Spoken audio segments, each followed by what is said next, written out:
La suite du travail, donc de prospection des communes pour mon entreprise. Donc ici, nous retrouvons la liste des communes avec les maires. Donc dans un premier temps, nous avons envoyé un courrier personnalisé. Donc on a mis la date des courriers. 15 jours après, j'ai prévu de les rappeler pour savoir s'ils ont bien reçu un courrier et bien sûr pour argumenter au niveau de mon entreprise. Donc ici, vous voyez, j'ai mis à chaque fois une colonne réponse. Dans cette colonne réponse, j'ai mis une liste déroulante qui me permet, au lieu de saisir à chaque fois donc les éléments, de plutôt les sélectionner. Comme ici, si jamais il est absent, je vais mettre absent. Si je dois le rappeler, je vais mettre dois le rappeler. Si il me demande une documentation, si jamais il n'est pas intéressé ou alors il y a un rendez-vous qui est possible, à ce moment-là, je vais sélectionner rendez-vous.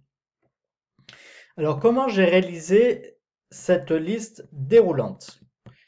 Donc, j'ai été dans Données. Ici, dans Outils de données, on a Validation des données. Dans Validation des données, j'ai sélectionné Liste. Et dans la source, j'ai sélectionné. Donc au préalable, il faut que j'ai écrit mes réponses. Alors bien sûr, après je peux modifier mes réponses, rajouter ou en enlever. Évidemment, c'est possible et je fais OK. Et vous voyez ici, donc après, j'ai ma liste déroulante et j'ai pas besoin de ressaisir à chaque fois mes données. Alors, autre élément important pour le suivi donc de ces prospects, donc je vais sélectionner mon tableau, je vais ajouter des filtres. Alors, regardez comme ça va être intéressant pour suivre. Je vais pouvoir, par exemple, sélectionner uniquement ceux avec qui j'ai rendez-vous. Et vous voyez, c'est beaucoup plus simple pour la suivi.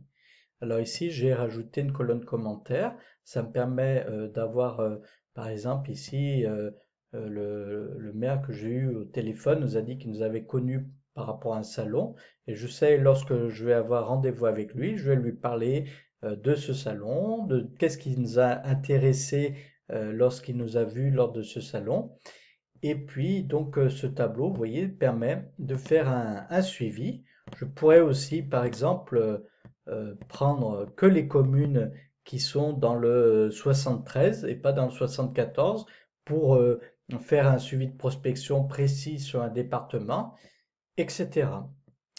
Voilà, j'espère que vous avez tout compris et que vous allez suivre mes autres vidéos et je vous dis à très bientôt.